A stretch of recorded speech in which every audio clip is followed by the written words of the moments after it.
the table on the board, basically saying, here are the properties, the general things that the adaptive immune system needs to do, and I bifurcated this, although it's not totally bifurcated. I bifurcated it for extracellular pathogens, shown here. They don't have to get inside of host cells. These are cells, bacteria, that are adhering to a host cell. And there's intracellular pathogens, as in viruses, that must get inside a host cell to replicate to be able to go infect other host cells. Okay? And basically, I'm kind of summarizing that chart right here. But for these extracellular pathogens, we need B cells to make antibodies to attach to and quote unquote neutralize those guys so they can't do what they need to do to be able to replicate and cause overt damage. And similarly, for those guys, we need T cells to specifically become activated to kill the host cell. This would be the entire host cell right there, to kill the entire host cell where those viruses are inside, so that the viruses can multiply and go invade other host cells. Okay? So for the rest of the time, to finish out the discussion, I want to tell you how.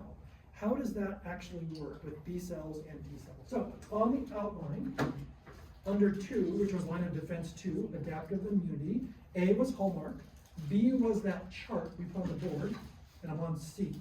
Corroborate that with me? Outline? Okay. So, this is probably, I think, the most amazingly intriguing part of the immune system, which we're going to talk about right now. So I mentioned on that chart something called the variable region. So antibodies have a variable region, and part of the T cell has a variable region. I want to explain that. So variable region allows this specificity. And I want to unpack that for just a few minutes, because this is really important, because this is exactly how your immune system is able to adapt, become specific for a particular pathogen. Okay, so let's go over how that works by showing you this slide right here. I'm going to deduce using specificity variable region on an antibody, but this will also apply to part of the T cell, okay, which I will then kind of gloss over once I explain how it works in general using an antibody. So can I convince you that an antibody is a protein?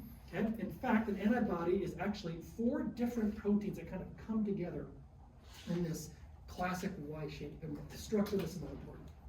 Okay? But it's a protein.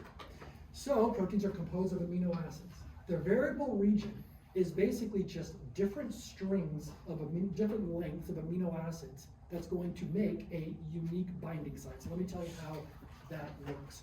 So if you actually look at maybe some secondary structure, so this is supposed to be the Y right there, this Y shape, right? A length of amino acids folds into a secondary structure, and secondary structures make tertiary structures. Right? This is a basic kind of biochemistry here. Y'all cool with that? Okay. So if you look right here, that is the variable region of the antibody. It happens to be on the very ends, the very kind of tips of the Y right there. And what you're looking at right here, this is kind of this lock and key specificity. It just so happens that there's going to be an antibody that fits, so this orange part, that's some structure on our bacteria. That's the antigen. And it just so happens that this particular secondary and tertiary structure at the tip of the antibody happens to have a shape that's kind of the lock that the key, the structure of the bacterial surface component, fits into, right? And these are all just kind of hydrophobic, hydrophilic interactions that are going on to be able to make that nice quote-unquote fit. Okay, everyone okay with that basic idea? So I haven't told you about specificity yet. How would you on Earth be able to then recognize any bacteria that you might encounter in this world? The immune system does not know. Oh, there's that bacteria and that bacteria and that bacteria. So that means I have to make antibodies that's going to be against that one and that one and that one, should I happen to be infected. The immune system does not know what's out there. So what does the immune system do? Why don't you die every other day? It guesses. It says, you know what I'm going to set up shop so that I have so many different combinations of amino acid sequences that are going to fall into potentially an infinite number of secondary and tertiary structures that I'm going to bank on, that I'm going to have at least one antibody that I can make randomly that's going to fit a bacterial antigen. I'm gonna find that key because I'm gonna make the lock that's going to be able to fit that key by random chance, okay? So if you look right here, it says, we don't have time to talk about this, that says hypervariable, that's the variable region right there. And what it basically means is this, the very end has a unique antibody sequence, it's about 20 amino acids long. And what the immune system does, at the level that we don't have time to talk about this, the immune system says, what I'm gonna do is I'm just gonna mix and match those 20 amino acids in this region, right there and right there. That's a different 20 than that 20 right there. But do the math, right? How many amino acids are there? 20, right? So if you could put 1 of 20 in one position, and then 1 of 20 in the next position, right? What do we got? We got 20 to the 20th power, right? That's billions, more than billions, of theoretical combinations of what types of secondary and tertiary structures that you can make. So the basic line is that if you make billions of different B cells, which your body does, and each B cell has a unique antibody, it has its own unique 20 amino acids there and there, the immune system is basically hedging its bets. It's saying, I'm gonna set up shop, so I'm gonna make billions of different B cells. And if I do that, and each antibody is unique with its 20 amino acids just rearranged, making different secondary and tertiary structures, odds are I can choose one of those billions of B cells making its antibody that's going to fit whatever invades me. You with me? Right? It's pretty astounding. Right? I wish we had time to talk about how do you make that variability. There's different ways in which this happens. This is a molecular biology question. One of the coolest things is there's part of the gene, I can't remember if it's this one or this one, this chain or this chain. One of those two, the DNA is hypermutable. It actually induces mutations in the DNA. And what happens if you induce a mutation in the DNA? You make a different amino acid, right? You code for a different amino acid. So the immune system specifically does this. It induces mutations to make all these different combinations of amino acids. Pretty amazing. Okay, so that's the basic idea. That's where your specificity comes from, because the variable region has all of these billions upon billions of combinations that you can make in the variable region. That idea also applies to T cells. So there's your specificity. Also applies to T cells. So I just explained this for B cells. So here's our unique antibody binding to our bacteria, because that's one of the billions of B cells that happens to make the antibody that has the structure that binds to that particular specific antigen on that bacteria. Everyone okay with that? There's your adaptive immune system specificity. And the same thing is true, so your specificity I just told you about, same thing is true on the T cell. I'm gonna go into this a little bit detail momentarily, but what you're looking at here, here's one of your cells, here's a virus infecting your cell, and that T cell, there's billions of T cells. And there is a T cell receptor that I'll tell you about momentarily. In fact, we talked about it in the chart, or in the table that we put on. The T cell receptor, the ends of that protein that are sticking off the surface of the T cell, billions of different combinations of secondary and tertiary structures, so that it can recognize any potential intracellular pathogen that might be in one of your own cells. So the same basic principle applies to B cells making antibodies and T cells recognizing, and this T cell is going to kill that host cell, be able to recognize to kill the host cell. Yeah.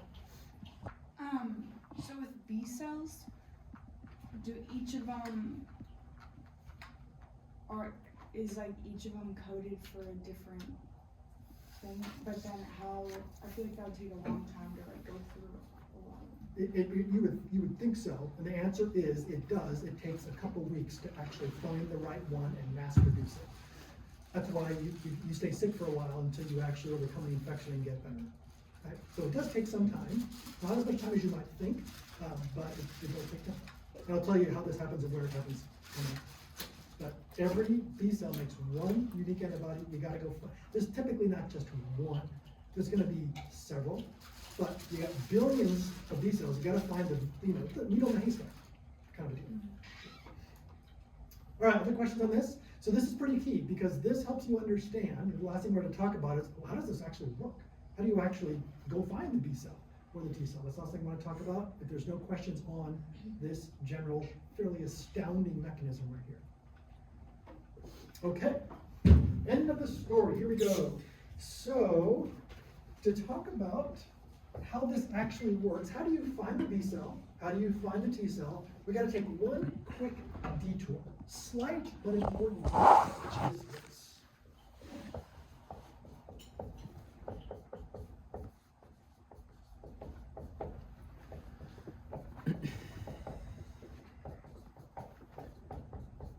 All right, I think I mentioned this really briefly at the beginning of class on Wednesday. There are proteins called MHC, sorry, that's an M, MHC. And I have to tell you how MHC proteins work because I have to use the idea of MHC proteins to tell you how B cells and T cells get selected, okay? So here's the role. This is actually pretty straightforward. All right, so look right up here. Okay, so what I'm doing here is, this is every single cell in your body. It's actually not true, it's every nucleated cell in your body. But, for all intents and purposes, every single cell in your body, here is the membrane, so there's inside the cytoplasm. Sticking on the surface of every cell in your body is an MHC protein. Okay, it stands for major histocompatibility complex. That's what MHC stands for. MHC proteins do a lot of different things, but for our conversation here, here's what they do. That protein tells your immune system something very specific. It says, hey, that's self. Don't attack that, right?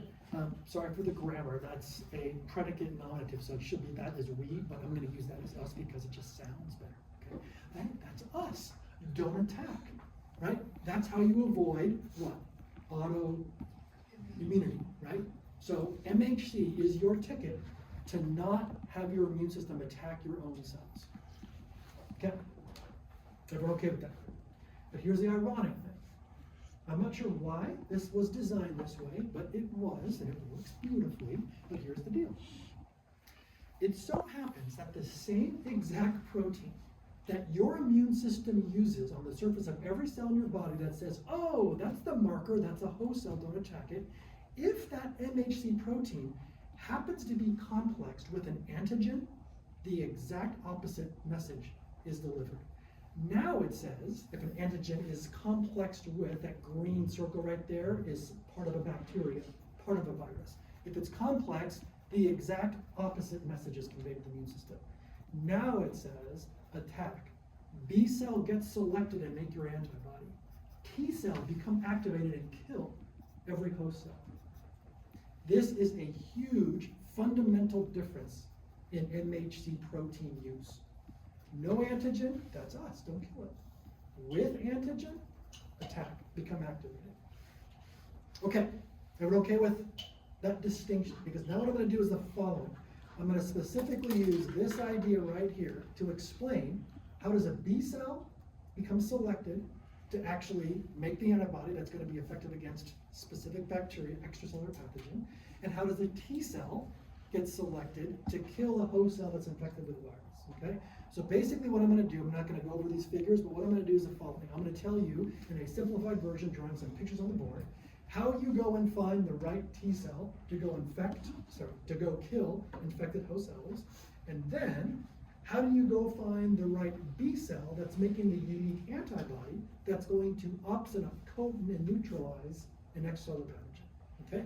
So this figure right here and this figure right here, I'm gonna draw on the board in simplified versions, although we'll leave those on the slides for you to look at as you wish. Okay, and that's going to be the very last thing we do.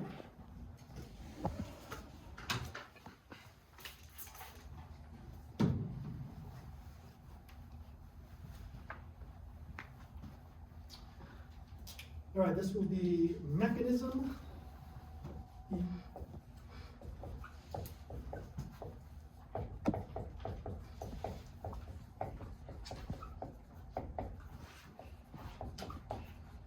How do you select the particular B cell and the particular T cell, and then how do you kind of motivate them into action to do what they're supposed to do? We're gonna start with the T cell. That's the more straightforward of the two, and then we'll do B cells, okay? So, will be for intracellular pathogens, or viruses.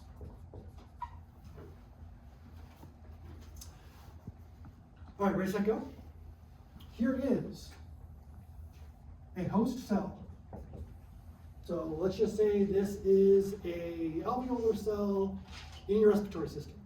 and you inhale a virus, and that virus is great, that's what I would like to be. So it goes into your type 1 alveolar cell in your respiratory tract. It's not the only cell that can be invaded, but it's one type. So far, so good? All right, so here's our virus in our host cell. And I just told you that if you want to tell the immune system, hey, immune system, time to attack, what you got to do is you got to get part of that virus complexed with MHC, right? We got to get this right there. So here's what every cell in your body is able to do. Every cell in your body is able to take a virus and it can chew it up into pieces, into fragments. So those are meant to be different fragments chewed up. We're not going to talk about this process. And then what every cell in your body can do is it can take those fragments.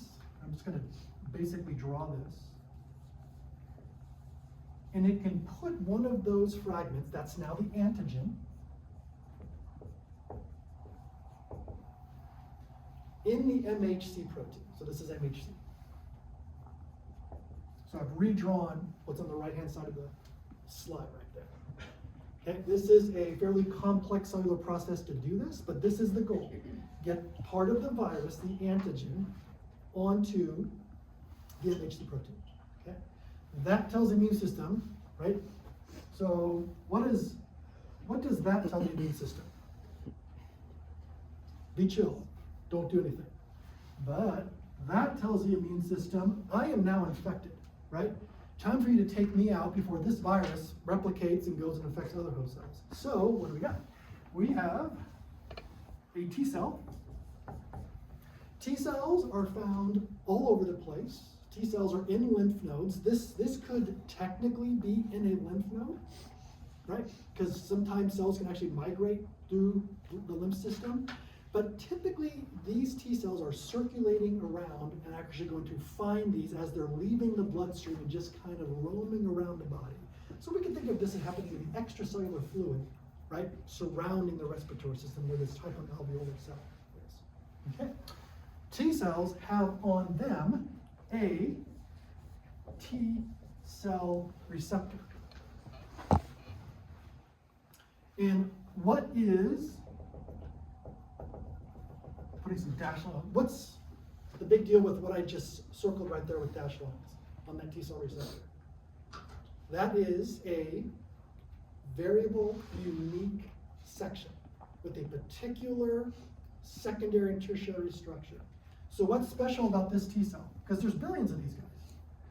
That T cell receptor, it's the ends of the T cell receptor have the right shape to fit this antigen. That's the lock and key. That's the specificity. That's the not just any virus, that virus.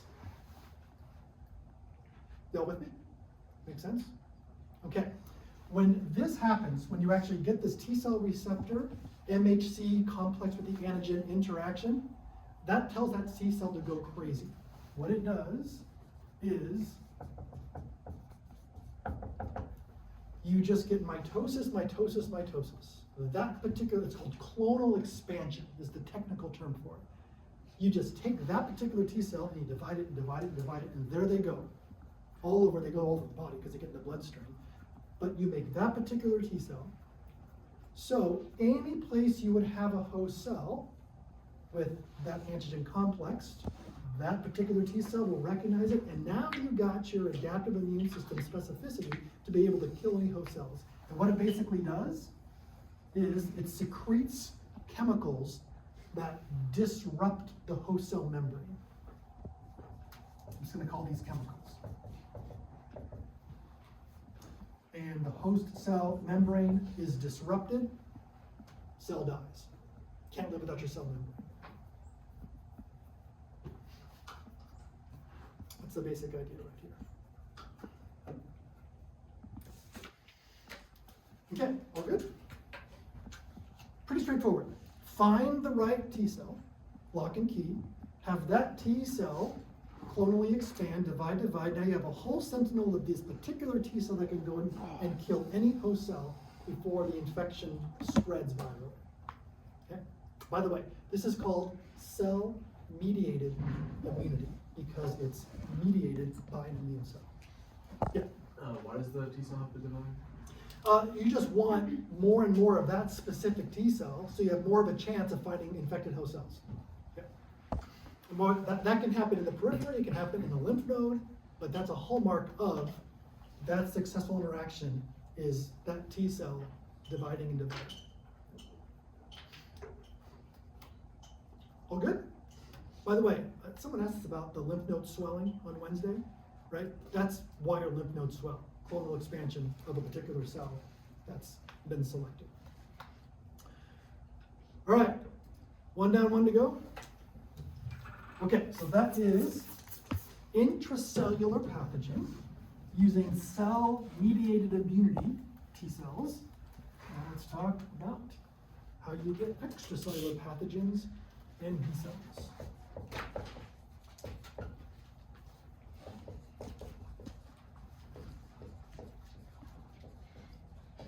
Okay, so this is our bacteria that's just kind of floating around the extracellular fluid, maybe sticking to host cells, but certainly not getting inside host cells, right? Or extracellular pathogens.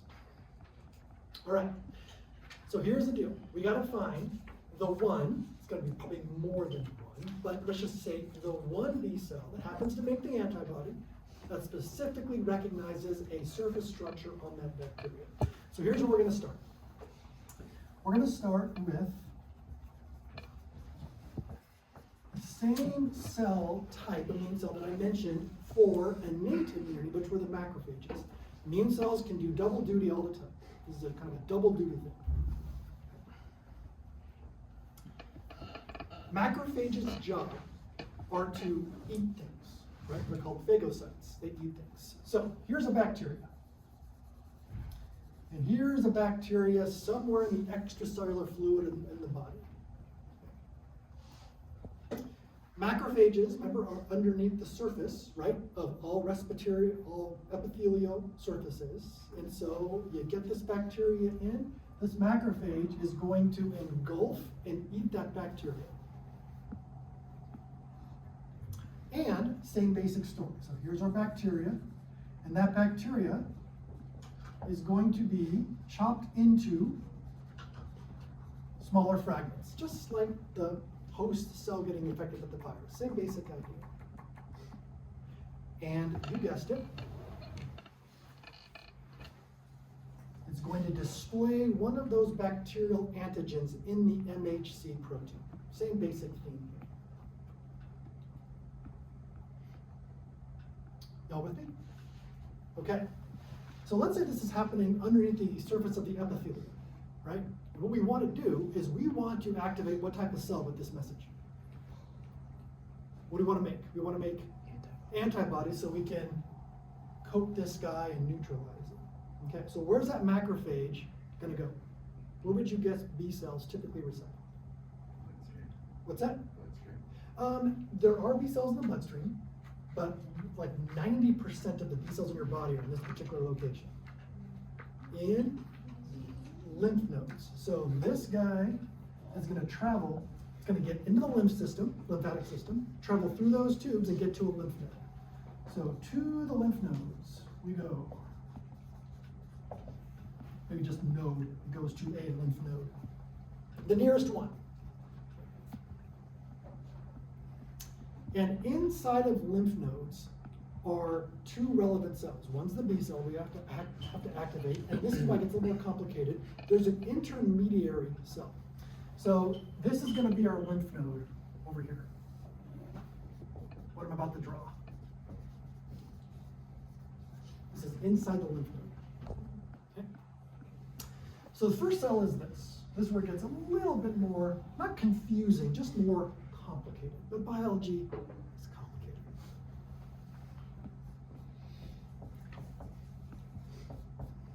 Remember I told you about T cells for cell-mediated immunity, right? That kill infected cells. That's one type of T cell. Those are called, appropriately, killer T cells, because they kill your cells that get infected. There's another type of T cell, there's actually many types of T cells. There's another type of T cell called a T helper cell. So do not confuse the T cell that we just talked about to kill host cells infected by viruses with those guys. They're two different types of T cells. All good? Okay. It gets its name because it's going to help the macrophage, once it gets into the lymph node, to tell a B cell, now we have the antibody that we need. Okay? So here's the deal. What do T cells have on their surface? They have T cell receptors. So here is the T cell receptor that recognizes, right? There's billions of T helper cells, same idea, that recognizes that macrophage. This guy divides. Make lots of those. That's the T helper cell that recognizes that bacterial antigen amongst the billions of helper T cells in the lymph node. Probably don't have billions. There's billions of possibilities. Billions of T cells in your lymph nodes. Okay? And here's the end of the story. That T helper cell, now being activated in the lymph node, it's going to go find the B cell. So I want you to draw a B cell right here. And here's the way B cells work. If you have a B cell in your lymph node, here's how it's hanging out. It's saying, I'm going to put my antibody, my unique antibody, right? That's one of billions. And I'm going to stick that antibody sticking off my surface.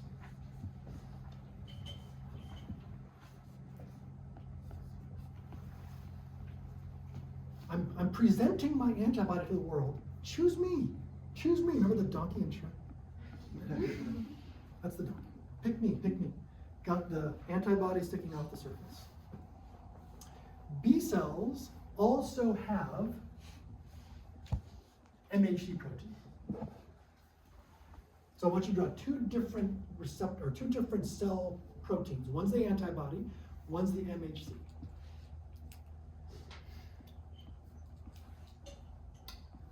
Okay, here's the very end of the story. Turns out that autoimmunity from B cells and antibodies is more of a risk than autoimmunity from T cells. So here's what that means. That means you want to be really, really, really sure that that B cell is responding to a pathogen and not to some self-host antigen. So there's a fail-safe mechanism. There's a 1-2 deal that has to be satisfied. Okay, here it is. The first is this. The B cell has to be told by the T helper cell, yes, that is an antigen. You're good. And the B cell itself says, oh, look, my antibody actually fits this pathogen. So here's the deal. I want you to imagine this is a lymph node, right? We have our extracellular bacteria in the fluid surrounding whatever tissue it got into, right?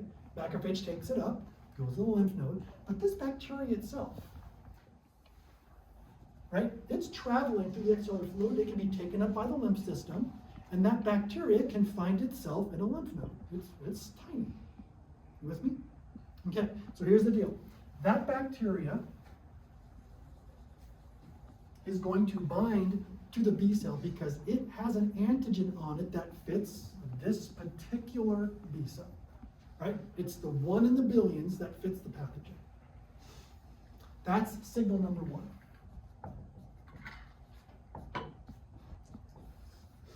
The bacteria, with its unique antigen, binds the variable region of its antibody, and you would think, gosh, shouldn't that be enough? Well, it's not, because your immune system says, I need to be sure. I gotta be sure I'm not getting tricked by some host antigen. And so you have to satisfy number 2. Number 2 is this. That T helper cell has to tell the B cell, go ahead. That's true, because I'm just gonna redraw this over here. This bacteria on this antibody comes into the cell. And this is the same basic idea. We're going to take this bacteria that's now into the cell. We're going to chop it up into little bits. And we're going to display part of that bacteria on the MHC protein. And the B cell is saying, T helper cell, I need you to confirm that what I did here is really a pathogen, and that is signal number 2.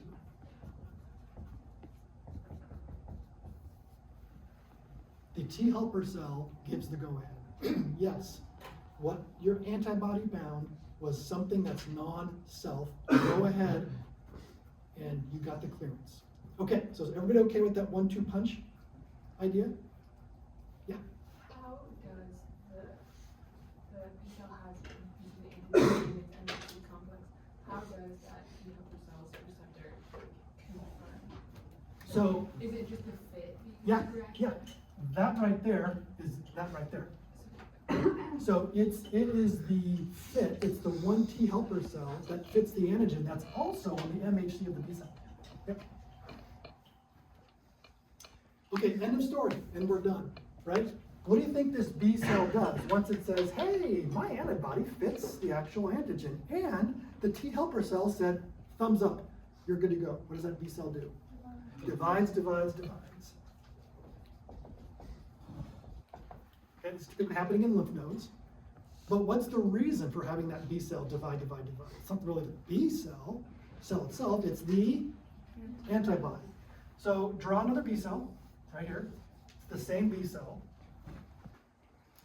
And here's what this B cell now does. After all of this, the B cell says, antibody, go, be free, get out of here, go find that extracellular pathogen. So now I want you to draw the antibody being released by this B cell. No longer attached, the B cell says, see you later, antibody, you're out of here. This is now called a plasma cell. A plasma cell is an antibody secreting B cell. But B cells fine. Where do those antibodies go? Into the, where would you guess?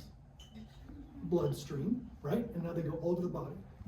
They can leave the bloodstream. So let's imagine that we have this extracellular pathogen that's gone under the surface of some epithelial membrane, right? Here's a capillary kind of cruising by, or right there with blood cruising by.